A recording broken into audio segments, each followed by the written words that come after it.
많은 사람이 하나님을 믿고 교회를 다녀요. 그런데 인생의 위기가 찾아오면 무너져버리고 일어서지 못하고 근심과 두려움 속에서 어쩔 줄 몰라 하는 사람들을 바라봅니다. 그 이유가 뭘까? 우리가 믿는다고 할 때 도대체 뭘 믿는 건가? 믿는 게 도대체 뭔가? 믿는다고 하는 것은 우리 생각도 아닙니다. 그것이 옳기 때문에 따라다니는 것, 그것을 세상적으로는 신념이라고 합니다. 그러나 우리는 신념을 믿는 게 아닙니다. 믿는다는 건 어떤 충만한 느낌, 감정이 아닙니다. 믿는다는 것은 뭐냐면 우리 영 안에서 성령께서 내적인 확신을 주시기 때문에 그 하나님의 우리에게 주신 그것, 이제 다루겠지만 하나님 그분과 그분의 약속에 대해서 신뢰하기 때문에 어떠한 손해가 있어도 감당할 수 있는 것, 어떠한 어려움이 있어도 그 앞에서 뒤로 물러서지 않는 것, 그것을 믿는 거라고 합니다. 그러게 인생이 걸리기 전까지는 믿는 게 아니에요. 믿으면 거기에 목숨이 걸리는 거예요.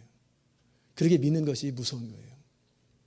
다니엘서에 보면은 다니엘의 세 친구 사드락, 메삭과 아벳노고라는 사람이 특별한 은총을 받아서 포로 중에서 선택되어서 왕 측근에서 지혜자로 있었어요. 그런데 왕이 뭘 했냐면 금 신상을 만들어 놓고 자기 권위를 드러내기로 하고 자기가 어떤 신으로부터 위탁받은 그런 부분을 드러내기 위해서 신상을 만들어 놓고 여기에 절을 하라고 했어요. 만약에 절을 하지 않으면은 포항제철에 있는 그 강력한 그 활 타오는 용광로 같은 풀무불에다가 철을 만들고 칼을 만들고 그런 풀무불에다가 집어넣어 버리겠다는 거예요. 많은 사람들이 그 신상 앞에 절을 하고 그리고 이제 사드락과 메삭과 아벳노고의 차례가 되었습니다. 왕은 그들을 사랑해요. 다니엘도 사랑하고 그 세 친구를 참 사랑합니다. 그렇기 때문에 죽기를 원치 않으세요. 그리고 명령했기 때문에 명령을 거둘 수도 없고, 그리고 그들이 당연히 신상 앞에 절할 줄 알았어요. 너네도 그 신상 앞에 고개를 숙여라. 그럴 때 이 세 친구들이 뭐라고 그랬냐면 우리 하나님이 우리를 극렬히 타는 풀무 가운데서 우리를 건져내시겠고 왕의 손에서도 나를 건져내시겠고 그리 아니하실지라도 왕이 만든 신에 절하지도 아니하고 섬기지도 아니할 줄을 왕이 아옵소서. 왕이 너무너무 화가 나고 분노해서 뭐 이런 게 다 있나, 내가 그동안 잘해준 게 이거 허사로구나, 당장 집어넣어버려라. 근데 우리가 이미 결과를 보아서 아는 것처럼 그 사람들을 잡아서 풀무불에 들려고 하는 그 사람들은 풀무불이 너무 뜨거우니까 같이 갔던 사람은 불에 타 죽어버렸어요. 근데 이 다니엘의 세 친구는 불 속에 들어가는데도 하나님께서 천사를 보내서 그들을 보호하고 머리끝 하나 상하지 아니하고 나왔어요. 이게 믿는 거예요. 그렇다면 이 믿음이 어디서 생기는 걸까? 그리고 우리는 뭘 믿어야 되는가? 오늘 말씀을 들으면서 여러분 안에 믿음 부분이 정리됐으면 좋겠어요. 막연하게 생각하고 사는 것하고 실제 믿는 게 뭐가 다른지, 이런 부분들을 정확하게 구별하고 내가 믿고 살았는지 안 믿고 살았는지, 막연하게 살았는지 실제적으로 살았는지를 점검하는 시간이 되시기를 주의 이름으로 축원합니다. 믿음이라고 할 때 그 첫 번째 같이 다룰 주제는 뭐냐면 하나님 안에서 내가 누구인가에 대한 정체성에 대한 믿음이에요. 우리는 바울을 잘 압니다. 그는 하나님 나라와 영광을 위해서 자기를 드린 사람이고 그는 하나님 앞에 영광스럽고 바울만큼 예수님 다음으로 그렇게 전 세계에 영향력을 미친 사람들이 없어요. 그는 성경에 신약 성경의 반을 썼어요. 그리고 바울을 통해서 유럽과 많은 지역이 주께로 돌아오고 그리고 그곳을 통해서 또 전 세계가 주께로 돌아오는 그런 이정표를 만든 사람이에요. 근데 왜 하나님께서 바울을 사용하셨을까? 그가 똑똑해서 그렇게 사용했을까? 그것은 바울의 분명한 정체성 때문에 그렇습니다. 살든지 죽든지 내 몸에서 그리스도가 존귀케 되는 것, 나는 그건 원한다. 그것을 위해서 나는 살아도 좋고 죽어도 좋고, 마치 사드락과 메삭과 아벳노고가 왕의 손에서 또 풀무불에서 하나님이 나를 건지시겠거니와 건지지 않는다 할지라도 난 상관없습니다. 결과와 상관없이 나는 하나님을 신뢰합니다. 그 정도의 분명한 신앙이 있었기 때문에 하나님은 영광을 받으세요. 이 땅에 많은 교인들이 있습니다. 예수 믿는 많은 사람이 있지만 그들을 통해서 하나님의 영광은 드러나지 않아요. 왜? 이 정체성이 분명하지 않기 때문에 그래요. 내가 누군지, 내가 어떻게 살아야 되고 무엇을 해야 되는지. 여러분은 여러분 자신에 대해서 어떤 확신이 있습니까? 여러분이 좋을 때 말고요, 예배 시간에 아멘 할 때 말고요, 월요일 날, 그리고 사업을 하는데 매상이 하나도 한 명도 손님이 없어요. 오늘 이게 웬일이냐.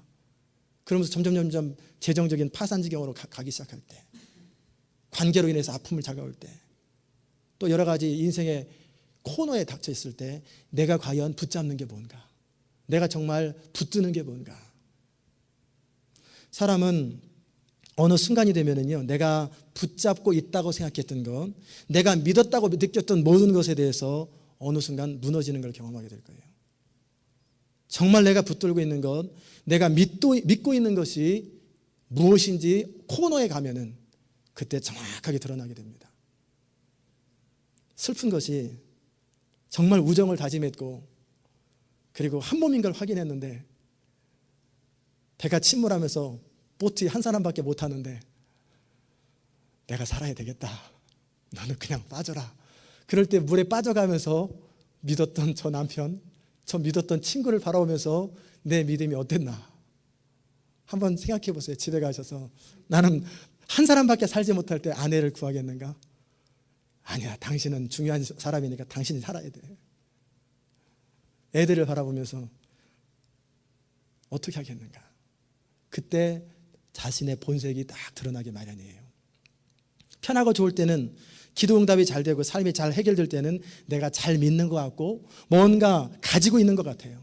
그러나 인생의 벼랑 앞에서, 인생의 위기가 찾아올 때 내가 진짜 붙들고 있는 게 뭔지, 믿고 있는 게 뭔지가 그대로 드러납니다. 사도 바울은 한때 자신이 하나님을 잘 믿는다고 생각했어요. 그런데 다메섹 도상에서 여러분이 알듯이 예수님을 만났어요. 그리고 그는 너무 큰 충격을 받았습니다.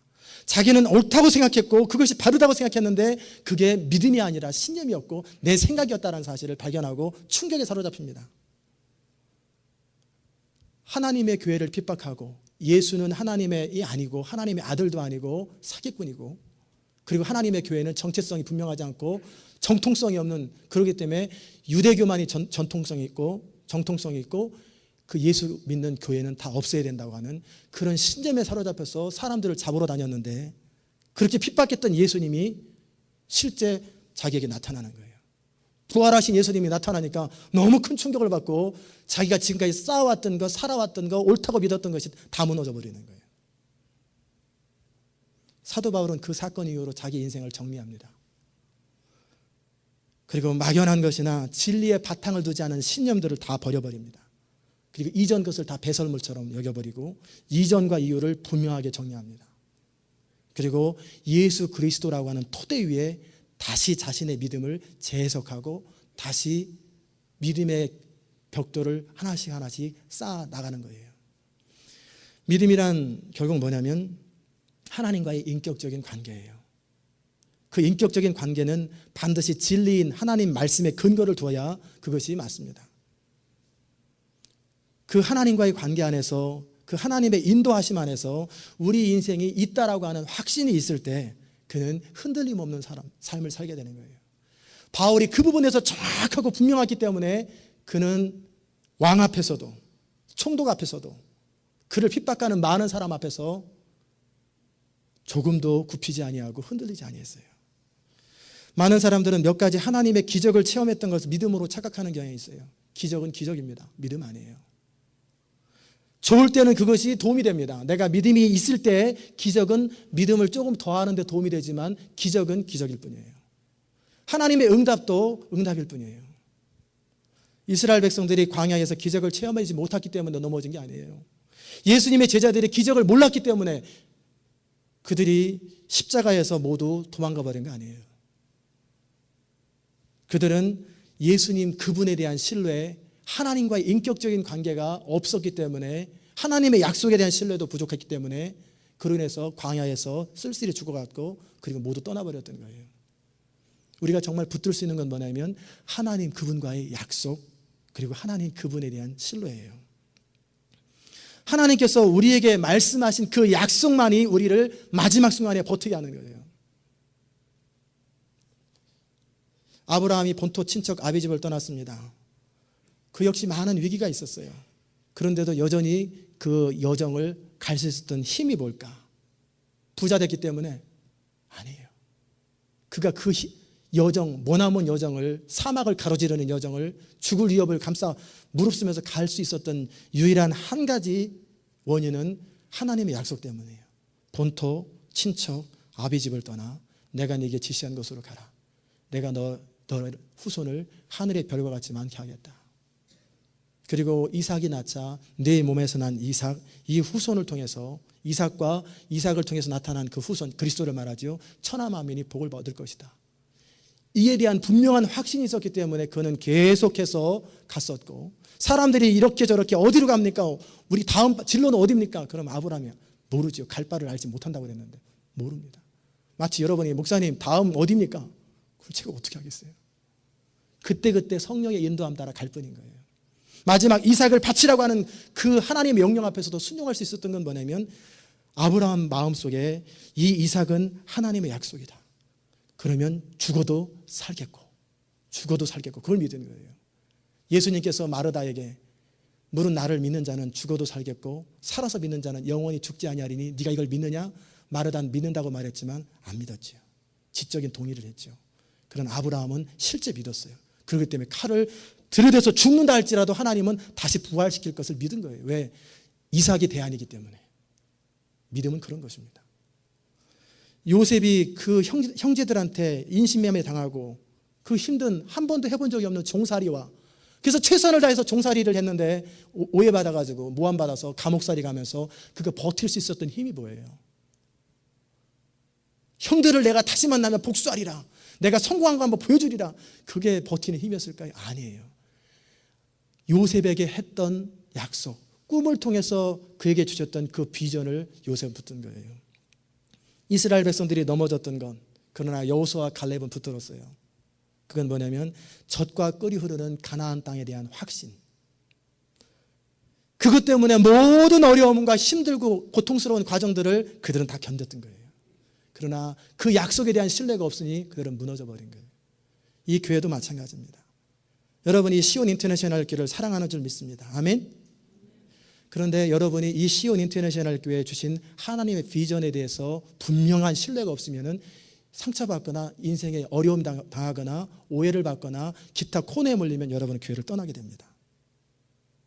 그렇게 돼 있어요. 왜? 내가 붙드는 게 없기 때문에 그래요. 내가 정말 붙드는 것이 있어야 남아있을 수 있어요. 하나님 이 교회에 보내셨다는 확신, 이 비전이 여러분 인생을 걸만한 비전이라고 하는 확신이 있을 때는 무슨 일이 있어도 여러분은 버틸 수 있는 거예요. 뭔가 많은 일을 하는 것이 중요한 것이 아닙니다. 확실하고 분명한 것을 붙들고 살아가는 사람, 그 사람이 중요한 거예요. 우리가 붙들고 있는 것은 막연한 것이 아니라 하나님 안에서 확실한 것이라고 하는 그 확신, 믿음이 생길 때 우리는 거기에 우리 인생이 걸리는 열정이 생기는 거예요. 그리고 어려운 가운데 버틸 수 있는 힘이 되는 것입니다. 제가 오늘 아침에 여러분에게 도전을 드리는 것은 막연하고 추상적으로 신앙생활 하지 마시고 구체적이고 분명하게 신앙생활 하라는 거예요. 하나님 안에서 내가 누구인지, 어디로 가야 되는지 분명한 확신이 있을 때 우리는 거기에 열정이 생기고요, 능력이 나타나는 거예요. 먼저 내가 누구인지에 대한 확신은 성경이 여러분에게 말씀하신 것을 그대로 받아들이고 그것을 묵상하고 그것을 선포하고 그것을 내 것으로 취하십시오. 그것은 배우는 게 아니에요. 성경에 기록된 것을 설교를 많이 듣는다고 되는 게 아니라 그것을 내 것으로 받아들이고 여기고 선포하고 생각하고 말하는 거예요. 그리고 내가 어디로 가야 되는지, 내 인생을 향한 하나님의 뜻, 내가 어디로 가야 되는지, 그분은 여러분이 믿는 하나님과 인격적인 신뢰관계가 쌓이고 그 관계를 통해서 헌신하게 되면 그때 가면 여러분이 알게 됩니다. 예수님께서 제자들한테 말씀하셨어요. 너희가 그때가 되면 너희 가는 길을 너희가 알리라. 하나님은 아브라함에게 하셨던 것처럼 우리에게 모든 청사진을 다 안 가르쳐 주세요.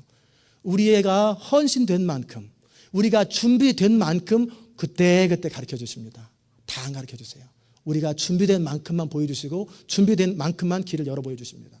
준비 안 되면은 준비되도록 계속 시간을 딜레이 하세요. 먼저 우리가 믿어야 될 건 뭐냐면 성경이 약속하는 우리가 어떤 존재인가예요. 그것에 대해서 분명하게 나는 어떤 일이 있어도 이 부분은 타협하지 아니하고 분명하게 믿는다라고 하는 내적인 확신이 있어야 합니다. 그리고 오늘 말씀을 들은 이후로 이제 이런 부분에 대해서는 절대 흔들리지 않기를 주의 이름으로 축원합니다. 아멘으로 여러분이 화답하시기 바랍니다. 나는 하나님의 자녀라고 하는 확신 있으십니까? 나는 하나님의 인도와 보호를 받는 택한 백성이라고 하는 확신 있으십니까? 그럼 염려하지 마세요. 그죠? 여러분 하나님의 자녀요, 하나님의 택함을 받고 인도함을 받는 하나님의 사람인 걸 확신하신다면 때로 좀 이해 안 돼도 염려하지 마세요. 그분이 여러분 다 인도하십니다. 그리고 하나님께서 우리를 향한 목적과 계획이 있다라고 하는 사실을 믿으십니까? 그러면 그 목적이 무엇인지 그 계획이 무엇인지 이제 헌신된 마음을 가지고 하나님 앞에 무릎 꿇으세요. 그러면 선명하게 여러분 개인을 향한 목적을 보여주십니다. 전체 모든 교회와 모든 개인을 향한 하나님의 목적은 하나님 나라와 하나님의 영광입니다. 그러나 각 교회마다 각 개인마다 그것을 달성하고 이루는 목표와 디테일한 계획들은 다 다릅니다. 교회가 다 똑같은 게 아니에요. 교회마다 다 색깔이 다르고요, 하나님의 부르심이 다 다른 것이고, 여러분이 똑같이 앉아 있어도 다 똑같은 일 하는 거 아니에요. 큰 목적은 똑같지만 디테일한 것은 다 다른 거예요. 그것을 내가 받아들이고 그것을 내가 알고 깨달을 때 거기서부터 뭐를 경험하냐면 성령의 운행하심을 경험하는 것. 파도를 타는 것, 파도에 휩쓸려서 죽는 게 아니라 파도 타는 것을 배우게 돼요. 그러면 여러분의 인생은 그때서부터 빛나기 시작합니다. 먼저 헌신되고 헌신된 여러분에게 선명하게 정확하게 말씀하시는 하나님의 계획과 목적들을 이제는 인식하세요. 그러면 여러분은 그때서부터 이거구나. 제가 어제 읽었던 케네스 히긴스 목사님의 책 가운데 그분은 하나님께 헌신되어 있고 목회자로서 그 기적적인 체험을 하면서 성실하게 살았는데 하나님은 그에게 환상 가운데 나타나셔서 뭐라고 말씀하셨냐면, 연도는 기억 안 나는데 몇 년, 몇 월, 며칠 그때서부터 너는 내 사역을 시작했다. 그것은 그분이 사역을 시작한 지 15년 뒤서부터라는 거예요. 아니 그전에도 제가 열심히 했는데요, 정말 성실하게 살았는데요. 아니다. 너는 네가 믿고 있는 교리와 성경의 지식을 따라 살았지 내가 너를 통해서 하기 원하는 성령의 인도와 음성을 따라 살지 않았다. 너는 네 스타일대로 살았다.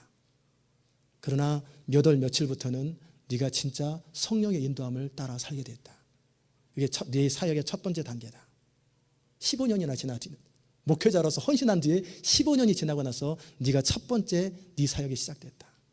2단계는 언제다? 3단계는 언제다? 하나님이 선명하게 보여주시는 거예요. 무슨 말입니까? 우리 각 사람을 향한 하나님의 목적과 부르심 앞에 그대로 반응하고 순종하면서 성령의 이끄심을 따라갈 때 그때서부터 사역이 시작되는 거예요. 열심히 한다고 되는 거 아니에요. 이리 뛰고 저리 뛰고 다닌다고 되는 거 아니에요.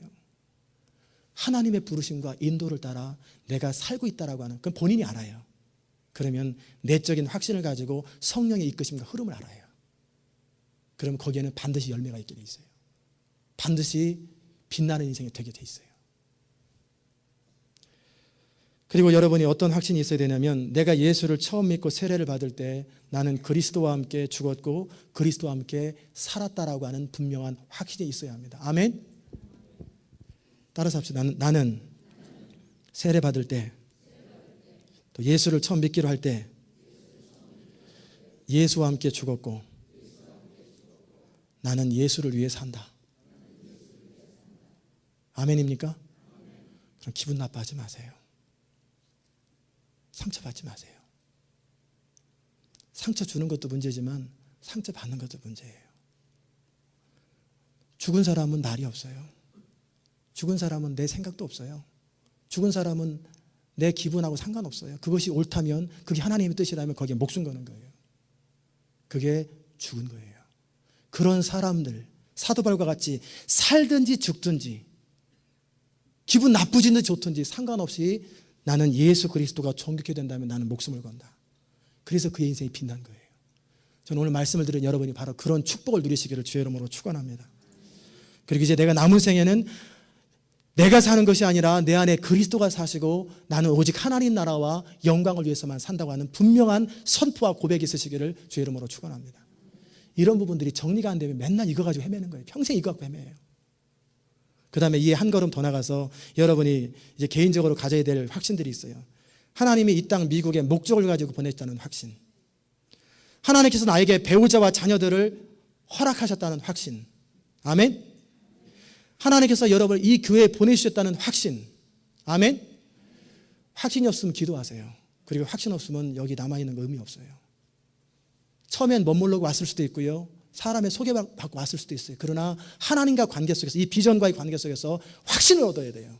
그래야 여러분은 이 교회 안에서 하나님 나라를 위해서 멋진 인생을 살게 되고 여러분의 인생이 이 비전과 함께 더불어 영광스러워질 거예요. 이런 확신을 가지고 살아가는 사람들은 어떠한 상황이 와도 흔들리지 않습니다. 그러기에 이런 부분들을 하나씩 하나씩 대충 살지 말고 정리하며 살아가는 거예요. 그럴 때 흔들리지 않는 거예요. 여러분이 어떤 사업을 했으면 그냥 기도 안 하고 시작했으면 기도해 보세요. 하나님 계속해야 됩니까? 말아야 됩니까? 그래서 그 부분에 대해서 하나님과 관계 속에 확신이 있고 이 하나님의 기업이라는 확신이 있으면 사업이 어렵고 힘들어도 흔들리지 마세요. 신뢰하세요. 내 시대가 주의 손에 있사오니. 그래서 다윗은 위대한 거예요. 모세도 위대한 거고. 저도 때때로 인생의 어려움과 위기를 만나면 마음이 흔들리는 건 똑같은 인간이기 때문에 어쩔 수 없어요. 그러나 넘어지진 않습니다. 내 안에서 이러한 확신들이 있기 때문에 그래요. 성경의 약속을 통해서 갖게 된 내 자신에 대한 하나님의 약속들, 이미 다 말씀드린 것, 그리고 기도하면서 하나님께서 저에게 주셨던 약속들, 이 교회에 대한 확신들, 또 항상 그런 건 아니지만 그때그때 중요한 의사결정할 때마다 기도하고 의사결정한 것에 대해서는 후회 없어요. 그것에 대해서 하나님의 뜻을 믿고 그대로 나갈 뿐인 거예요. 때로 제가 스스로 결정해야 될 부분도 있지만 중요한 일을 하나님 앞에 기도하고 의사결정했다면 그 다음엔 그 문제는 흔들리지 않는 거예요. 그렇게 할 때 하나님의 일들이 이루어지게 되는 거예요. 여러분 가운데는 아직 하나님과의 관계조차 정리되지 않으신 분들이 있을지 모르겠어요. 그래서 두 번째 주제, 믿음에 대한 두 번째 주제로 하나님 그분에 대한 확신에 대해서 말씀드리겠습니다. 우리가 무엇을 믿는가를 살펴볼 때 중요한 두 번째 주제는 믿음의 대상인 하나님 그분에 대한 확신이고, 첫 번째 주제가 우리의 정체성 부분이었다면 두 번째는 하나님 그분과 그분의 성품 그리고 그분의 약속에 대한 신뢰예요. 많은 말들이 있습니다. 많은 약속들이 있지만 누가 말했느냐가 참으로 중요하죠. 신문 광고에 보면 별의별 약속들이 다 있어요. 모르겠어요. 그냥 익숙해서 그러는지 모르겠지만 정직과 신용으로 뭐 나름대로 여러 가지 약속들을 해놔요. 한번 믿어보십시오. 마치 그 사업 부분마다 그 약속들을 정말 신뢰하고 산다면 그 사람들을 믿고 따라가면은 정말 완전한 인생을 살 것 같아요. 그러나 그분은 믿을 만한 건 못 돼요. 단지 그분들의 소원일 뿐이에요. 그분들이 그렇게 하겠다라고 하는 결정과 결단인 거예요. 그것은 진리도 아니고 하나님이 보증해 준 것도 아니에요. 그러기에 때때로 우리는 믿었는데 실망했다고 그러죠. 그러나 우리가 인생의 근거를 두고 흔들림 없이 붙들어야 될 부분은 뭐냐면 하나님 그분에 대한 부분이에요. 우리가 믿음이라고 할 때 가장 중요한 건 뭐냐면 믿음의 대상이에요. 이거 뭘 믿느냐? 내 주먹을 믿느냐? 돈을 믿느냐? 뭘 믿을 거냐? 하나님 그분을 믿는 거예요. 아까 서두에 말씀드렸던 사드락과 메삭과 아벳느고 그들의 고백 속에는 하나님은 풀무불에서도 건지실 것이고 왕의 손에서도 건지시리이다. 그 하나님의 전능하심과 하나님의 보살핌에 대한 확신, 그리고 한 걸음 더 나가서 그렇게 구하지 않을지라도 우리는 하나님을 신뢰하리이다. 왜? 하나님이 무슨 의사결정을 하셨거나 어떻게 하셨을 때는 선하시고 나를 향한 베스트이기 때문에 그렇게 하셨다라는 그 확신이 그 안에 있는 거예요. 그만큼 이 세 친구는 하나님을 잘 아는 거예요. 여러분이 믿는 하나님은 어떤 분이십니까? 내가 믿는 하나님. 사도 바울은 오늘 본문에 분명한 찬양의 선언을 합니다. 찬송하리로다. 그는 우리 주 예수 그리스도의 하나님이시요 자비의 아버지시요 모든 위로의 하나님이시요 우리 모든 환난 중에서 우리를 위로하시는 분이라고 그는 고백했어요. 그냥 그가 일상적으로 늘 하는 립 서비스가 아니고 사람들을 그냥 격려하기 위해서 하는 서비스가 아니라 그는 실제 삶 속에서 경험한 그 하나님을 선포하고 찬양하는 거예요. 우리가 아시아에서 많은 환난을 겪었다. 살고 싶지 않은 그 순간 살 소망까지 끊어진, 여러분이 아마 그런 경험 해보신 분들이 있을 거예요. 너무 힘들면요, 너무 인생이 안 돌아가고 너무 답답하고 너무 꽉 막히면 살 소망이 끊어져 버려요. 에이, 차라리 죽는 게 낫겠다. 그 살 소망이 끊어지는 그 순간, 그래서 스스로 마음에 사형 선고, 나는 죽은 사람이나 다름없다, 이 순간까지 갔던 사람이에요. 그것도 본인 잘못이 아니라 핍박 때문에, 환난 때문에. 그런 것을 겪고 나서 그의 입에서 나오는 고백이 그 찬양과 그 선포예요. 여러분 가운데 그런 처지에 있으신 분이 있을 거예요. 하나님도 믿고 천국도 믿고 구원의 확신도 있고 모든 걸 다 믿는데 내 삶의 자리가 너무 힘들어서 문득 살고 싶지 않을 만큼 그냥 여기서 포기해버리고 무너져버리고 싶은 그런 분들이 계실 거예요. 그렇다고 죽을 수도 없고, 왜냐하면 죽으면 지옥 가니까. 죽지 마세요. 지옥 갑니다. 저도 죽고 싶은 순간들이 있었는데 그 얘기를 들어가지고 죽으면 무조건 지옥이다, 그 얘기를 들었기 때문에 안 죽고 여태까지 버틴 거예요. 그렇다고 어떻게 방법도 안 나오고 대안도 없고 그런 순간이 여러분에게 문득 찾아올 거예요. 이미 지나간 분들은 복입니다. 그러나 아직 한 번도 그런 순간이 안 왔다면 한 번 와야 돼요. 그래야 인생이 뭔 줄 알고 믿음이 뭔 줄 알아요. 바울은 이런 상황에 대해서 마음의 사형 선고를 받았다. 누구한테가 아니라 스스로 자기 자신한테 사형 선고를 받은 거예요. 그리고 그 순간에 바울이 깨달은 게 있어요. 바울이 정말 그 코너에서 확실하게 붙들었던 것이 있어요. 그게 뭐냐면 자기를 의뢰하지 말고 오직 죽은 자를 다시 살리시는 하나님만 의뢰하게 하심이라. 그가 이같이 큰 사망에서 우리를 건지셨고 또 건지시리라. 또한 이후에라도 건지시기를 그를 의지하여 바라노라. 그렇습니다. 하나님께서 사랑하는 그의 자녀들을 인생의 위기와 벼랑 끝 같은 순간을 맞이하게 하고 허락하시는 이유가 뭡니까? 하나님은 전능하시기 때문에 뭐든지 하실 수 있어요. 여러분 보호하시려면 다 보호하실 수 있고 그 여러분이 지금 일어나고 있는 사건들, 문제들 다 막으실 수 있어요.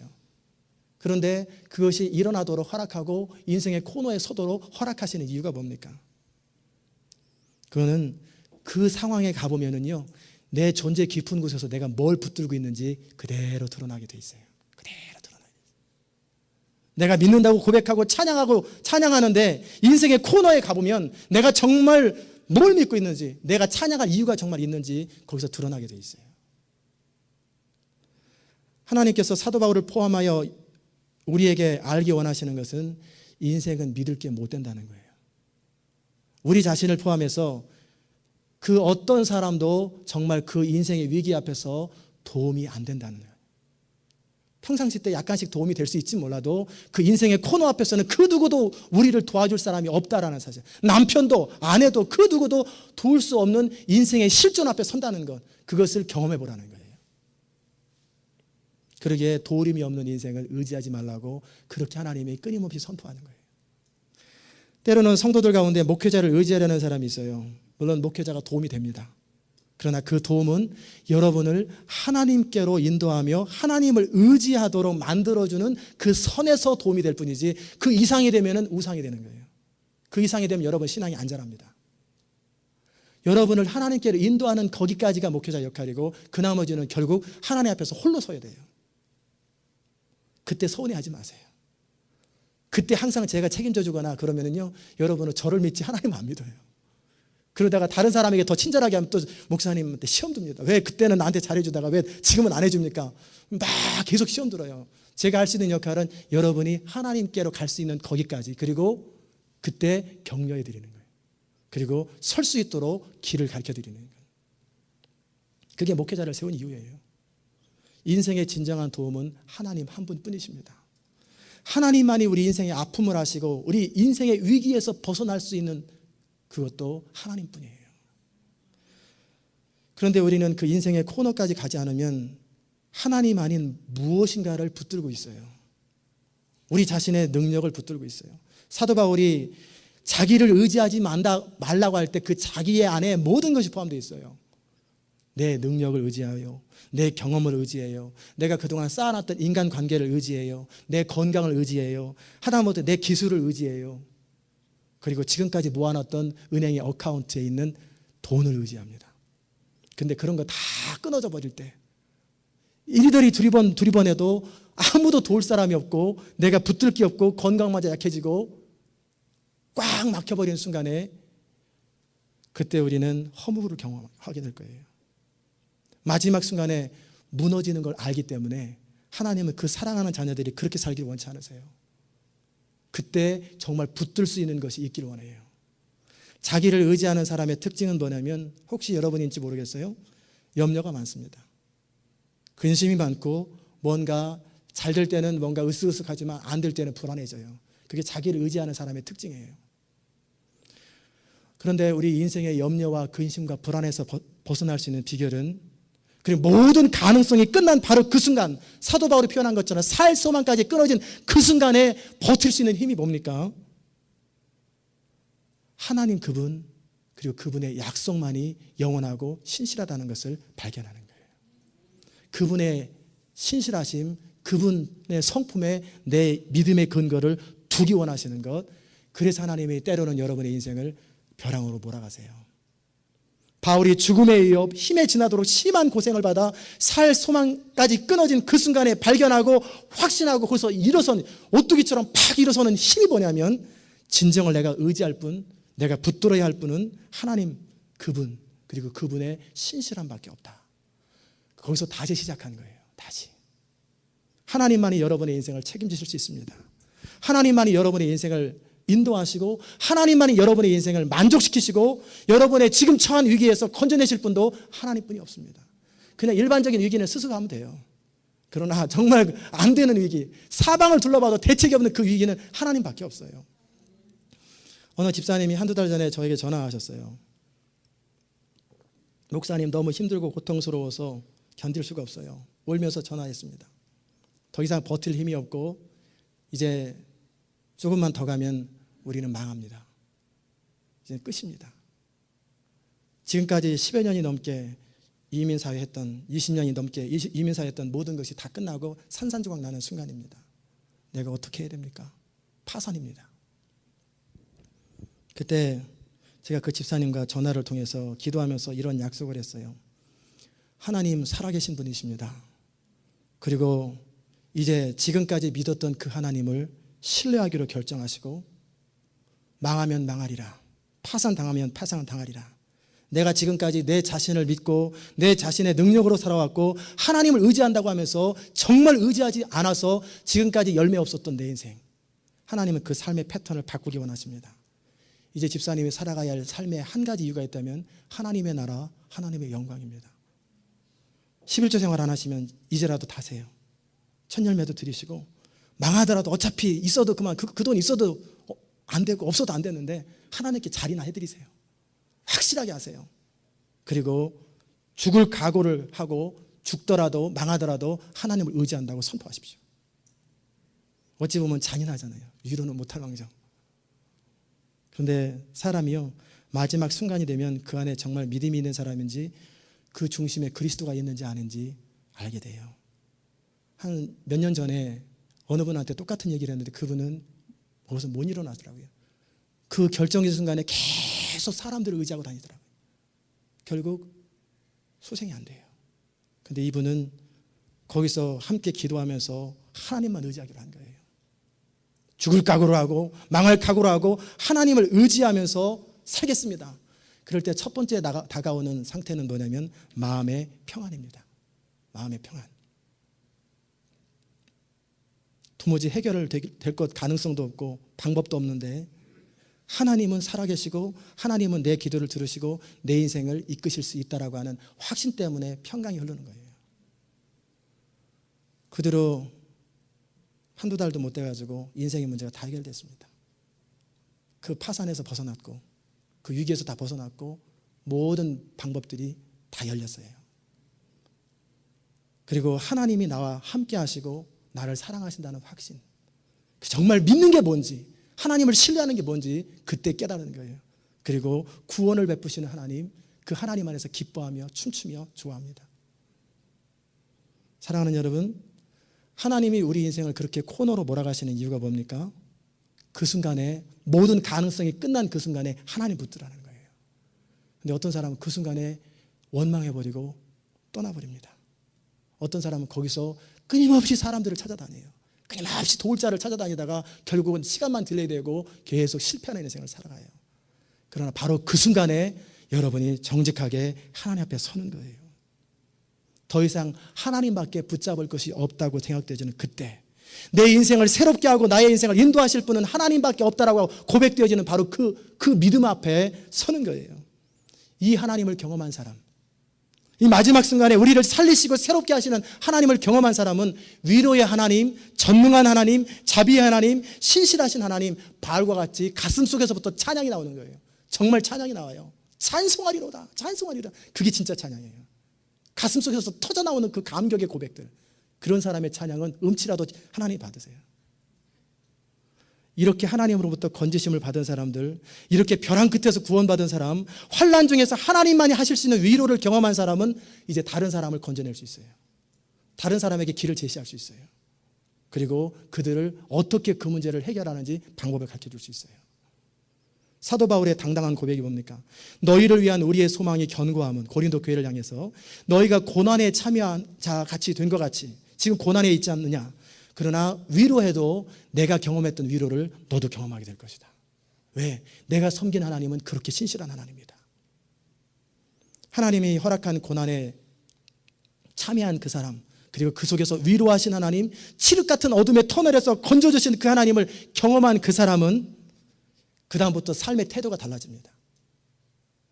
저 역시도 그런 인생의 위기, 벼랑에서 구원하신 하나님을 경험했어요. 할 거 다 해봤어요. 모든 거 다 해봤어요. 그러나 안 돼요. 그래서 하나님만 의지하기로 결정하고 하나님께 단지 도움을 청하는 것이 아니라 하나님 외에 소망이 없다고 생각하고 그 하나님 앞에 그냥 서 있는 거예요. 그때는 할 게 하나도 없어요. 그저 주님밖에 없습니다.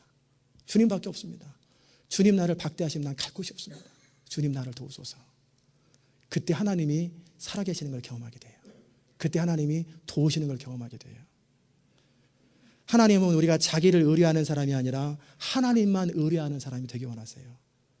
왜냐하면 그 길만에 기쁨이 있고 평안이 있고 행복이 있고 만족이 있고 기쁨이 있는 길이기 때문에 그래요. 이렇게 인생을 진하게 경험한 사람들은 앞으로도 항상 그 하나님을 의지할 것입니다. 그때뿐이 아니라 그 이후로는 늘 그 하나님을 계속 의지하고 살 거예요. 그리고 그 사람은 하나님밖에 자랑 안 합니다. 그게 예수 믿는 거예요. 그걸 경험하지 못한 사람들은요, 여전히 자기 의견을 드러내는 걸 좋아할 거예요. 여전히 사람들한테 인정받는 걸 좋아할 거예요. 여전히 하나님만 자랑하지 않아요. 교회 안에서도 교회를 시끄럽게 하고 말이 많고 목소리 큰 사람의 특징은 믿음이 없어요. 그의 직분이 어떻다 할지라도 믿음이 없어요. 왜? 믿음이 없으니까 기도하기보다는 소리를 내는 거예요. 정말 믿음 있는 사람은 그때 기도할 줄 알아요. 사람의 마음을 바꿀 수 있는 하나님, 그리고 인생의 문제를 해결할 수 있는 하나님을 신뢰하면 엎드릴 줄 아는 사람이에요. 그리고 그런 사람은 하나님 앞에서 함부로 행동 못합니다. 큰 소리 못 쳐요. 왜? 하나님이 두렵기 때문에 그래요. 이제라도 하나님이 놓으시면 난 대책 없다. 그 두려움을 알기 때문에 그래요. 하나님은 모든 환난 중에 있는 자들을 능히 위로하시며 도울 수 있는 분이라고 분명히 성경은 기록하고 있어요. 여러분의 인생의 위기와 어려움이 어떻다 할지라도 모든 환난 가운데 여러분을 위로할 수 있어요. 여러분을 도울 수 있어요. 그 하나님을 여러분이 신뢰하시기 바랍니다. 우리가 이해가 안 되지 하나님이 모르시는 건 없어요. 우리가 생각할 때 방법이 없어 보이지만 하나님께는 못하실 것이 없어요. 하나님께 해결하지 못할 문제는 없어요. There is no problem to be God cannot solve it. 제가 찬양에 그 어렵고 힘들 때 그 찬양을 많이 들었어요. 하나님께서 위로하지 못할 슬픔은 없어요. 하나님께서 움직이지 못할 인생의 산은 없습니다. 하나님께서 작정하시기만 하면 뭐든지 하실 수 있어요. 그런데 누구에게 그 하나님의 능력이 나타납니까? 그렇게 하나님을 의지하고 그렇게 하나님 앞에 나는 할 수 없습니다. 주님, 여기까지가 내 한계입니다. 주님 도와주소서. 주님 역사하소서. 그렇게 무릎 꿇는 그 사람에게 하나님은 능력이 되세요. 이런 분명한 선언과 고백을 들으신 후에 그때서부터 내가 시작하마. 그렇게 하나님이 일하기 시작하면 너무나 간단하게 너무나 쉽게 인생의 문제들이 풀리는 것을 보게 돼요. 저는 바로 여러분이 그 하나님을 경험하고 그 하나님을 자랑할 수 있기를 주의 이름으로 축원합니다. 저는 오늘 여러분에게 믿는 게 무엇인가를 말씀드렸어요. 믿는 것은 하나님 안에서 내가 누구인지를 발견하는 것, 내가 어떻게 살아야 되는지 발견하는 것. 두 번째는 내가 믿는 하나님이 어떤 분이신지 지식이 아니라 체험으로 아는 것. 이건 알매 문제예요. 이 정체성의 문제와 알매 문제는 평생 동안 같이 가는 것입니다. 그래서 더 깊어지고 더 넓어지는 거예요. 오늘 말씀을 들은 여러분의 인생이 바로 그런 확신에 찬 삶이 되시기를 주의 이름으로 축원합니다. 기도하십시다. 하나님 감사합니다. 힘에 지나도록 심한 환난을 당하여서 살 소망까지 끊어졌던 그 바울. 그런데 그것이 그에게 축복이 되어서 하나님을 의지하는 사람으로 바뀌었고, 그리고 그가 거기서 건져내시는 하나님, 그리고 그를 위로하시는 그 하나님을 경험함으로 그는 일평생 찬양의 사람이 되었고 선포의 사람이 되었고 능력의 사람이 되었습니다. 하나님, 우리가 이제는 더 이상 교회만 왔다 갔다 하는 사람 되지 말게 하시옵소서. 정말 하나님 안에 내가 누군지, 그리고 내가 믿고 섬기는 하나님이 어떤 분이신지 그것을 느끼고 체험하고 살아갈 수 있도록 은총 베풀어 주시옵소서. 감사드리며 예수 그리스도의 귀하신 이름으로 기도드리옵나이다. 아멘. 자리 일어나셔서 470장 우리 찬송하십시다.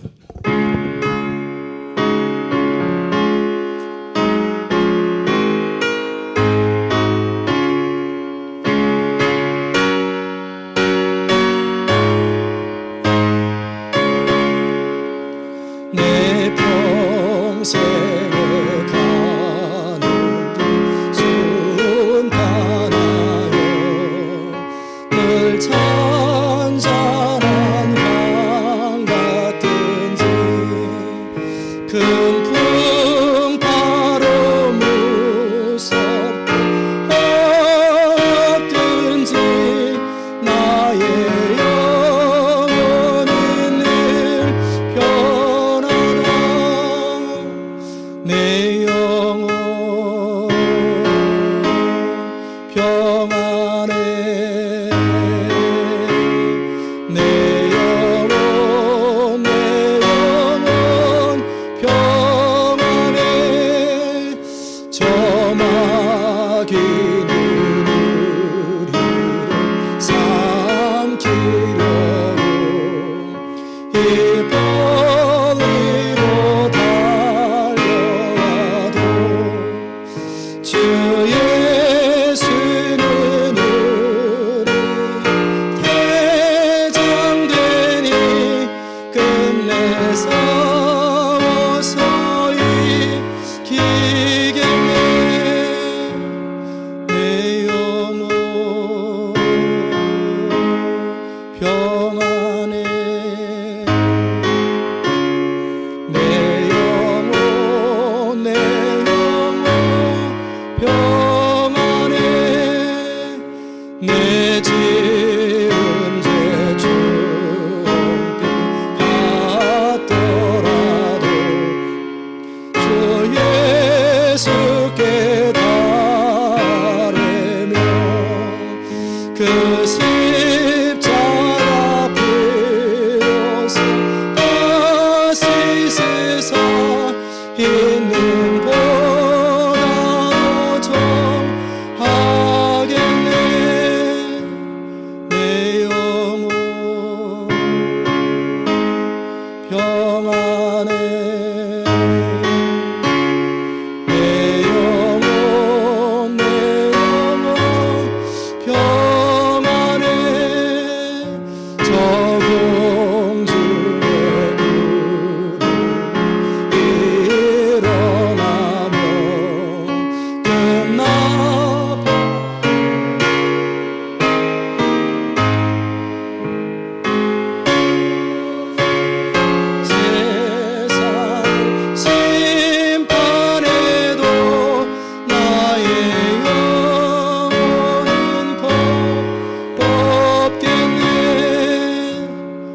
내 영혼 평안해 내 영혼 평안해. 아멘. 기도하십시다. 하나님은 우리의 목자시고 하나님은 우리 인생을 책임지시는 하나님이심을 우리가 고백합니다. 그리고 우리는 이 땅에 우연히 존재하는 것도 아니고 분명한 목적과 계획을 따라 이 땅에 태어났고 우리의 걸음걸음을 통해서 하나님이 의도하신 바가 있을진데, 하나님, 우리가 하나님 앞에 섰을 때 네 인생을 제대로 시작한 지는 예수 믿은 지 20년 뒤부터다. 만약에 그런다면 우리의 지나온 삶이 얼마나 억울하고 얼마나 실패입니까? 하나님, 간절히 원하기는 이전부터도 그리고 지금부터라도 너의 인생은 진짜 시작되었다. 내가 너를 통해서 나의 일을 이루는 그 일이 시작되었다고 그렇게 주의 음성을 듣는 사람들 되게 하여 주옵소서. 하나님, 한평생을 살아가면서 이리 뛰고 저리 뛰다가 돌아보면 수고와 슬픔밖에 없고 남는 것이 없다면 얼마나 비참합니까? 그렇게 하라고 이 땅에 태어난 것도 아닌데 정말 가치 있고 행복하고 소중하고 영원히 남는 열매 맺는 인생 살아가며, 그리고 주님과 더불어 살아가는 그 축복과 평강과 은총과 기쁨을 맛보며 많은 사람에게 다윗처럼 너희는 여호와의 선하심을 맛보아 알지어다. 그에게 피하는 자는 복이 있도다. 젊은 사자는 궁핍하여 줄일지라도 여호와를 경외하는 자는 모든 좋은 것에 부족함이 없다고 선포하는 다윗처럼 우리도 그렇게 선포하며 살 수 있도록 은총 베풀어 주시옵소서. 하나님, 오늘도 주님 앞에 귀한 예물을 드렸습니다. 물질이 있는 곳에 내 마음이 있다고 말씀하신 대로 우리의 믿음과 우리의 마음을 담아서 주님을 사랑하는 마음을 물질로 표현했습니다. 하나님, 우리의 물질을 주의 나라와 주의 영광을 위해서 사용하여 주시옵소서. 11조 예물을 주께 드린 사랑하는 성도들, 물질의 선한 청직이 되는 법을 알게 하시옵소서.